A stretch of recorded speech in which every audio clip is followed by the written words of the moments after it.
Selamat malam. Assalamualaikum warahmatullahi wabarakatuh. Kami dari kelompok 2 akan mempresentasikan materi mengenai aplikasi e-government. Kami kelompok 2 yang beranggotakan saya sendiri, Marsha Samuel, ada Ihram Maulana, Muhammad Bakhtiar Islam, dan Guntur. Untuk penjelasan materi akan dilanjutkan oleh rekan saya. Baik, untuk yang aplikasi yang pertama kita bahas adalah e-Korlantas.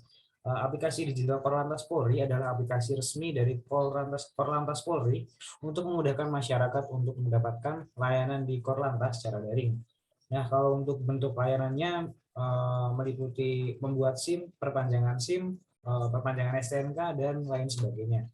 Next. Nah, untuk cara menggunakannya, yang pertama kita harus mendownload aplikasinya terlebih dahulu, bisa melalui Play Store ataupun App Store. Nah, kemudian kita bisa melakukan registrasi dan melengkapi data-data yang dibutuhkan. Kemudian kita memverifikasi datanya melalui verifikasi email atau WhatsApp atau SMS, dan kemudian kita bisa login. Nah, untuk menu-menunya sendiri, di sini ada beberapa menu besar. Yang pertama ada SIM, STNK, e-tilang, dan NTMC. Namun dari menu-menu yang tersedia yang masih bisa digunakan adalah menu SIM. Dan itu pun yang bisa digunakan baru menu perpanjangan SIM. Membuat SIM baru, uji kompetensi, dan lain-lain sebagainya belum bisa digunakan. Jadi ini aplikasinya masih seperti aplikasi yang demo, hanya satu fitur yang bisa digunakan pada aplikasi ini. Next. Nah, untuk kelebihannya sendiri, aplikasi ini aman karena sudah menggunakan fitur verifikasi 2 langkah. Dan yang selanjutnya UI-nya atau user interface-nya modern. Kita bisa lihat tadi di tampilan di laman sebelumnya, tampilannya lumayan bagus ya, modern, rapih, dan warnanya juga cocok. Kemudian yang ketiga, proses upload dokumen yang cepat. Ketika kita verifikasi data, saat itu kita harus mengupload KTP dan foto wajah. Nah, proses uploadnya tersebut cepat ya, sebagaimana aplikasi-aplikasi lain yang sudah terdaftar di Play Store. Aplikasi lainnya juga yang membutuhkan verifikasi. Tingkat kecepatannya sama, lumayan baik. Dan yang selanjutnya, review yang untuk aplikasi ini cukup baik ya, nilainya 3,5 dari 5. 3,5 itu nilai yang di App Store ya. Kalau yang untuk di Play Store kita belum menemukan datanya. Kemudian untuk kendala dan kekurangannya, yang pertama hanya fitur perpanjangan SIM yang bisa diakses, menu lain belum bisa. Seperti yang sudah saya sampaikan tadi, aplikasi ini sepertinya masih dalam proses pengembangan, masih proses demo. Jadi untuk sementara yang bisa diakses hanya fitur perpanjangan SIM. Kemudian yang kedua, verifikasi melalui SMS menjebak, karena jika kita tidak membaca instruksi, kita akan dikenakan biaya langganan 550 per SMS. Nah, bunyinya seperti ini teman-teman. Ketika kita harus verifikasi data diri, di situ ada opsi SMS atau WhatsApp. Dan ketika kita memilih SMS, nanti kita mengirimkan pesan yang intinya itu menyetujui kalau kita akan berlangganan Rp550 per SMS. Ini modelnya kayak kalau di zaman dulu tuh ada iklan rekspasi. Nah, kurang lebih sistematikanya seperti itu. Jadi kita harus jeli. Kalau nanti kita terlanjur berlangganan, maka nanti kita dikenakan biaya Rp550 per SMS yang kita terima. Kemudian yang ketiga, ada kendala yang paling terakhir, aplikasinya lama dalam memuat laman. Ini untuk sistem operasi iOS. Untuk Android belum kita tes. Baik, selanjutnya akan dilanjutkan oleh rekan kita.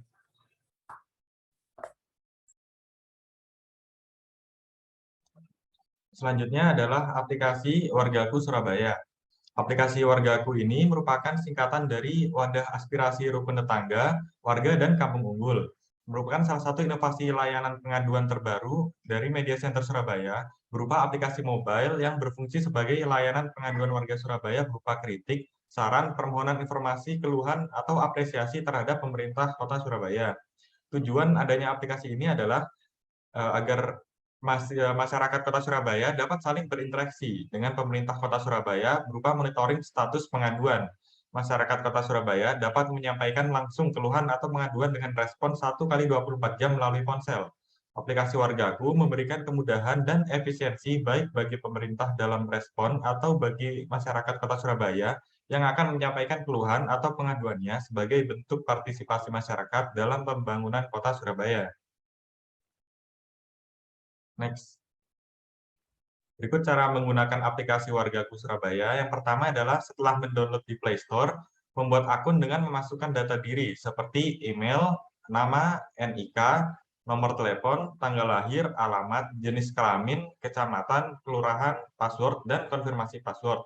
Setelah membuat akun, kemudian kita login menggunakan username dan password yang setelah dibikin.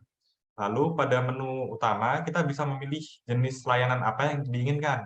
Semisal pada contoh kali ini saya akan menggunakan jenis layanan keluhan atau pengaduan. Setelah itu kita akan membuat pengaduan baru dengan cara memencet tombol tambah pengaduan. Next.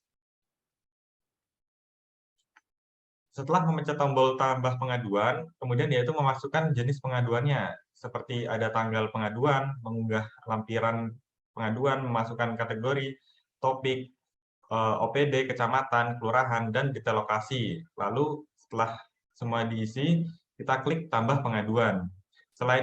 Selain dari pengaduan, ada contoh lain yaitu seperti perizinan. Jadi warga masyarakat Surabaya bisa mengajukan perizinan seperti permohonan monitoring dan lain-lain, dan juga bisa administrasi kependudukan seperti akta kelahiran, akta kematian, akta perkawinan, akta perceraian melalui aplikasi Wargaku Surabaya.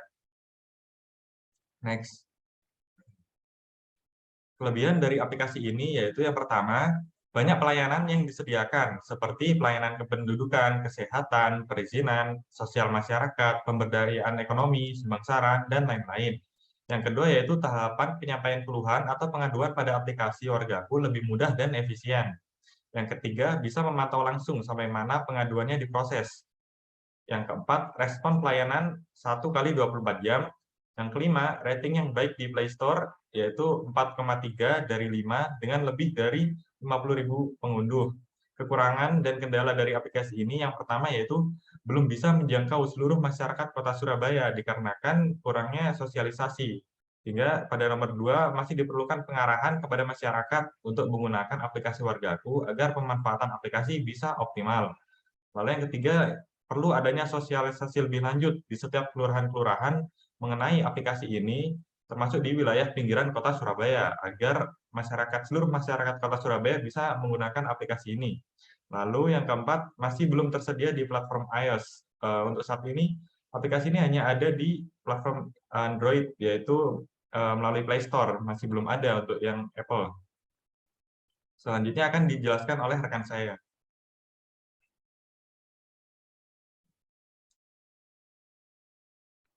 Baik, selanjutnya yaitu ada aplikasi dari Badan Meteorologi, Klimatologi dan Geofisika atau BMKG.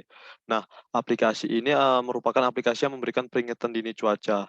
Informasi peringatan dini tersebut skalanya tidak hanya terbatas provinsi, tetapi hingga tingkat kecamatan. Jadi sangat akurat sekali sampai kecamatan. Nah, tujuan dari pembuatan aplikasi ini adalah untuk memudahkan masyarakat dalam mengakses informasi yang telah disediakan oleh BMKG melalui perangkat seluler Android maupun iOS yang terhubung dengan jaringan internet. Next.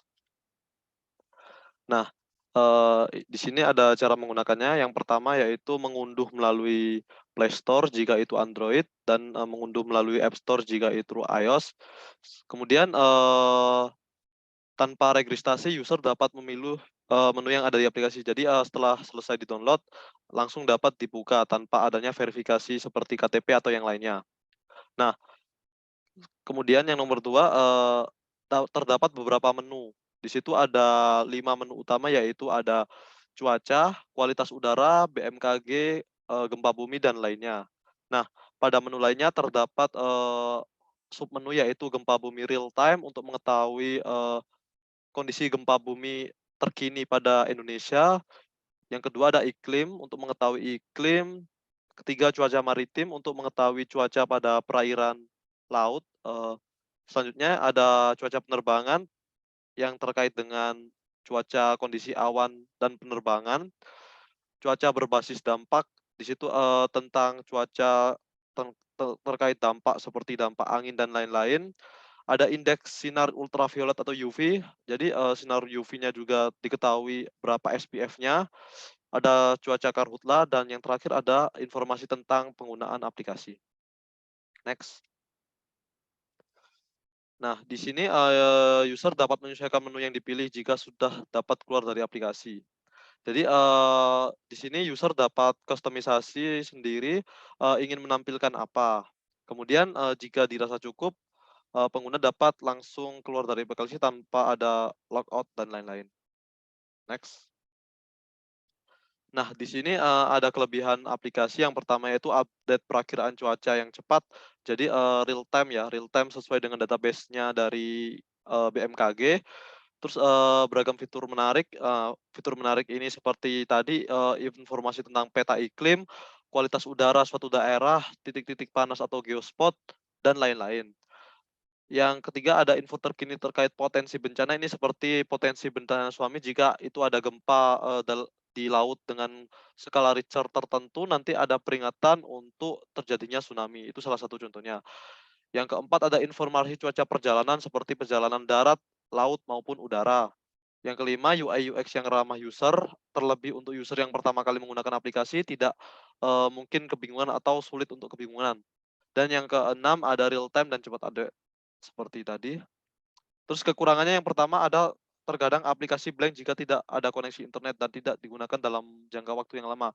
Nah, ini berkaitan dengan cache aplikasi tersebut, mungkin bisa lebih dioptimalkan lagi karena pada saat tertentu itu ketika kita tidak mengakses internet dan kembali mengakses internet, aplikasi cenderung blank. Yang kedua dari segi user control pada aplikasi ini sangat minim sekali atau dapat juga dikatakan nyaris dan tidak mempunyai banyak akses. Jadi di aplikasi ini kita mungkin lebih baik lagi untuk ditambahkan seperti user control buat user menambahkan atau mengedit dashboard tertentu karena di situ tampilan warnanya sedikit gitu. Nah, yang ketiga warna dashboard seperti yang saya sampaikan. Untuk warna akan lebih baik lagi jika itu bisa di-custom sendirinya. Demikian. Next. Saya kembalikan Oke, kepada Mas sekian. Marcel. Oke, sekian dari presentasi dari kelompok kami. Ada kurang lebihnya mohon maaf. Selamat malam. Assalamualaikum warahmatullahi wabarakatuh. Terima kasih.